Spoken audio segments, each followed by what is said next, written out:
सूरजो पहचानिए जो लड़े दीन के हित, पुरजा पुरजा कट मरे कभू ना छोड़े खेत।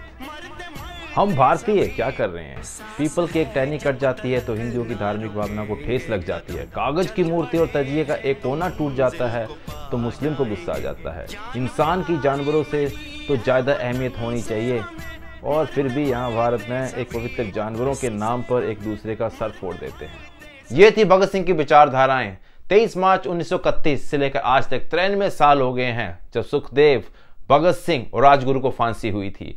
अगर हम बात करें कि अगर भगत सिंह, किसी से पूछे कि भगत सिंह कौन थे, सबसे पहले दिमाग में क्या चीज़ आती है? भगत सिंह एक वायलेंस, गन पर क्या हमने कभी उनकी आइडियोलॉजी के ऊपर, उनके जिस विश्वास थे, जो उनकी विचारधारा के ऊपर विश्वास रखते थे, कभी उनके बारे में ज़्यादा डिटेल में देखा? चलो आज इस वीडियो में उन भगत सिंह कितने बड़े सोशलिस्ट थे और कितने साथ साथ वो उनकी विचारधारा में कितने बड़े एथिसिज्म के ऊपर विश्वास रखते थे और इंटरनेशनलिज्म के ऊपर विश्वास रखते थे। अगर आज के दिन में अगर हम नेशनलिस्ट जो इंटरनेशनलिस्ट बनते हैं, अगर वो भगत सिंह की उन विचारधारा को पढ़ें और देखें तो वो खुद के मुंह के ऊपर खुद ही थप्पड़ मार लें कि हम क्या और उनकी क्या डिफरेंस थे। जब 23 साल का एक नौजवान, 23 साल का जिसने अपने देश के लिए, उनके माँ बाप को सैल्यूट है। आपको ये जान के भी थोड़ी सी हैरानी होगी कि भगत सिंह को उस टाइम पे सबसे बड़ा इंटेलेक्चुअल माना जाता था। वो सबसे बड़े फेरियस इंटेलेक्चुअल थे। जो उनके जो दोस्त कहते हैं, जो रिसोर्सेज में लिखा हुआ है कि जब भी वो मिलते थे उनके पास कोई ना कोई बुक होती थी उनके हाथ में, और वो जेल जाने से पहले 200 से ज़्यादा बुक पढ़ चुके थे। और जब वो जेल में गए, वो 2 साल के पीरियड में 300 से ज़्यादा बुक पढ़ी। और वो इतने बड़े इंटेलेक्चुअल थे, वो जो हमेशा जो लिटरेचर पढ़ा, रशियन, यूरोपियन और ब्रिटिश का। तो अगर हम उनको एक याद रखें तो कभी भी ऐसा याद ना रखें कि वो वायलेंस और गन के साथ, उनको उनकी विचारधारा को भी देखें, उनकी विचारधारा। और भगत सिंह को सिर्फ लिटरेचर पढ़ने में शौक नहीं था, वो माने जाते थे अपने लिखारी के रूप में, अपने लिखने के लिए। जैसे उनके उस टाइम पे जो लोकल मैगजीन होती थी, जो मैगजीन उस टाइम पे होती थी, अकाली, प्रताप, इनमें उनके लेख छपते थे। तो वो इतने बड़े इंटेलेक्चुअल थे। और इतने, भगत सिंह की खुद के ही वर्ड्स हैं, बम और पिस्तौल से क्रांति नहीं आती, विचारधाराओं से क्रांति आती है। विचारधाराओं की जो शान होती है उसको तेज करोगे तब ये सोसाइटी बदलेगी।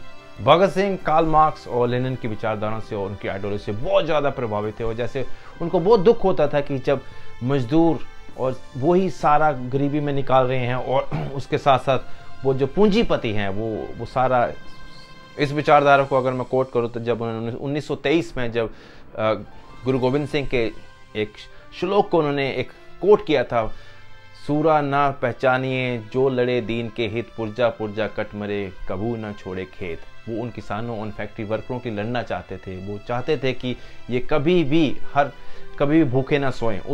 उन बड़े बड़े जो कंट्रोल करने वाले थे उस टाइम पे, जो पूंजीपति और जो कंट्रोल, चाहे किसी भी चीज़ का कंट्रोल हो, चाहे वो पॉलिटिक्स में कंट्रोल हो, चाहे वो इन बदुआ मजदूरों के ऊपर कंट्रोल हो, वो उस चीज़ के अगेंस्ट थे। वो इसलिए मैं उनको एक फ्रीडम फाइटर इस जरिए से नहीं सोचता हूँ कि वो एक बंदूक लेके या पिस्टल लेके चल पड़े थे। मैं उनकी आइडियोलॉजी के ऊपर भी साथ साथ देखना चाहता हूँ। वो देखता था और देख रहा हूँ कि उनकी आइडियोलॉजी क्या थी, उनकी सोच क्या थी उस टाइम पे, जो उनको सबसे विभिन्न बनाती थी, उन बाकी लोगों से विभिन्न करती थी। जहाँ तक कि उसके साथ ये भी क्वेश्चन पैदा होता है कि जो उनकी बाकी विचारधारा थी उनको सबसे आगे क्यों नहीं रखा जाता साइमल्टेनियसली? क्योंकि वो हमेशा ये एक्सप्लॉयटेशन नहीं चाहते थे, किसी की एक्सप्लॉयटेशन ना हो।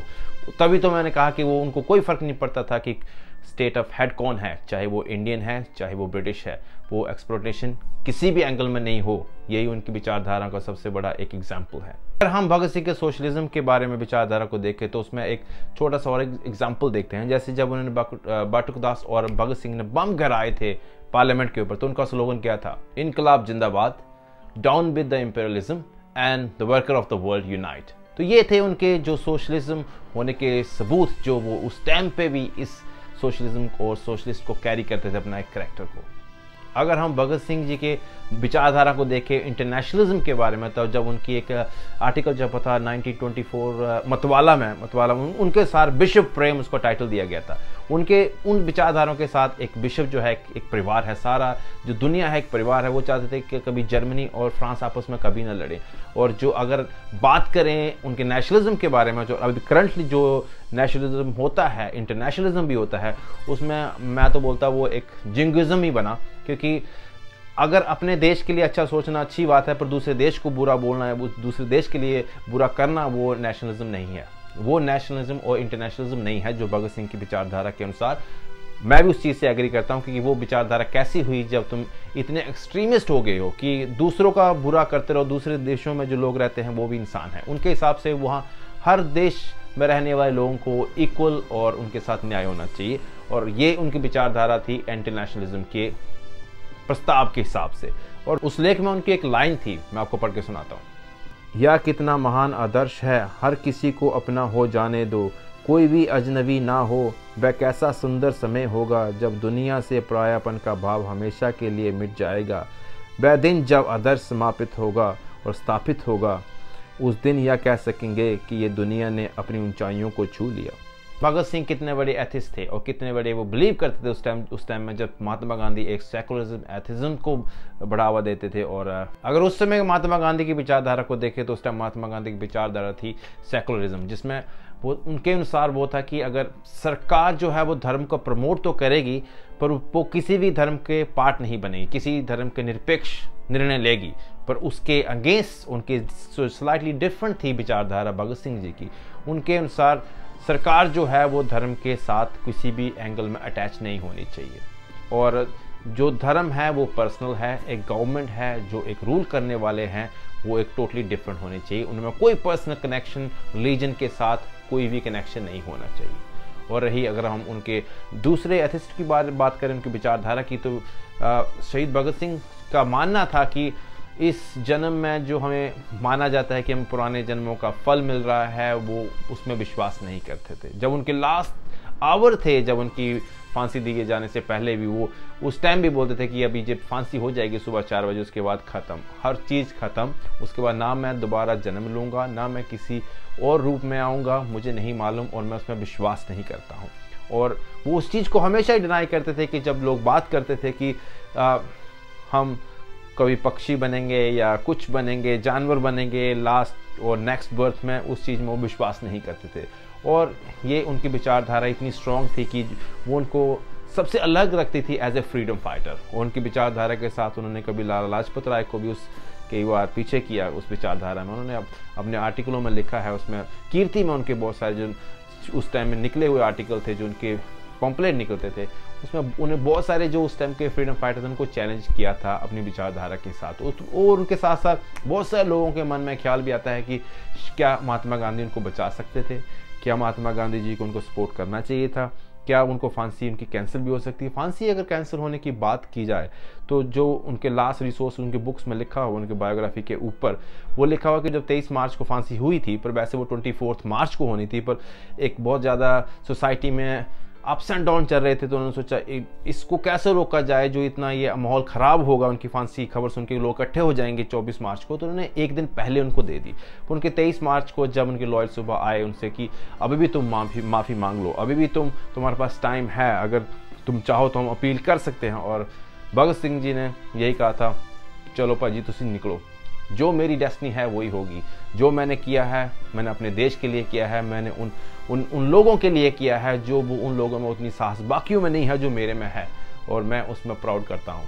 तो यार भगत सिंह जैसे पैदा होना, उनकी विचारधारा को कैरी करना इतना आसान नहीं है। बट चलो आपके लिए एक सवाल छोड़ के जाता हूँ मैं, अगर आप ये वीडियो को पूरा देखोगे तो आपको शायद उसका आंसर मिल जाएगा लास्ट में, और ये आपके लिए थोड़ा सा एक रिफ्रेशमेंट होगा।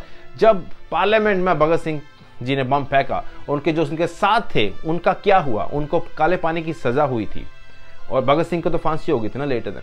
तो जो उनको काले पानी की सजा हुई थी, उस टाइम इंडिया बाद में 1947 में इंडिपेंडेंट हो गया था, उनकी जो काले पानी की सजा थी वो खत्म हो गई थी, उनको वापस इंडिया में आए थे। और आप सुन के ये हैरान होंगे कि हमने अपने फ्रीडम फाइटरों का कितना ख्याल रखा होगा, और क्या हम उनको किस चीज़ के लिए याद रखते हैं, हम उनको किस, अभी आज 23 मार्च है, मैंने एक वीडियो बनाई, इसके अलावा including myself, how many times और how many days we remember them.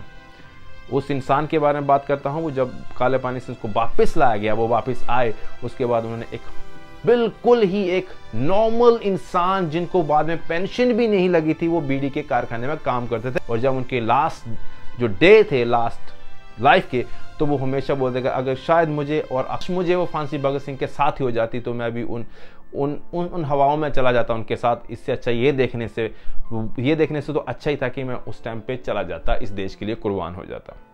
तो हम कितना याद रखते हैं यार अपने फ्रीडम फाइटर्स को, कितना बस कभी गाड़ी के पीछे भगत सिंह जी का लगा लिया स्टिकर, उसके बाद उनकी आइडियोलॉजी को नहीं पहचानते। बस अगर याद रखना है तो उनको वो जो हैट लगाते थे उस टाइम वो लगाया था उन्होंने जब अपना चेहरा बदला था उसके बाद, तो वही याद रखते हैं, मूंछों को याद रखते हैं, उनके पिस्टल के एक वो पोस्टर को याद रखते हैं। इससे ज़्यादा हम कुछ भी याद नहीं रखते।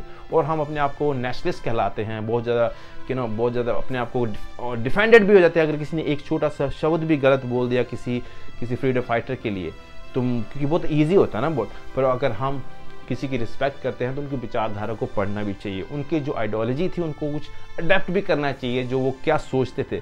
हर चीज़ अडेप्ट करने के लिए नहीं होती है, हर चीज़ हर बंदे के लिए नहीं बनी होती है, पर उसके साथ साथ ये तो होता है कि नॉलेज तो हो बंदे को, एक इंसान को नॉलेज तो हो। अगर कोई एक सर्कमस्टांसेस ऐसा बन जाए ज़िंदगी में कि तुम्हें थोड़ा एक्सपोजर तो हो, खुद को एक्सपोजर हो कि वो ऐसा सोचता था तब उस लेवल तक किया, वो उसके सर्कमस्टांसेस उसकी सोच ने बनाए, तो ये सीखने वाली चीज़ होती हैं। चलो यार, ये था मेरा पॉइंट ऑफ व्यू और अब हम मिलते हैं नेक्स्ट वीडियो में।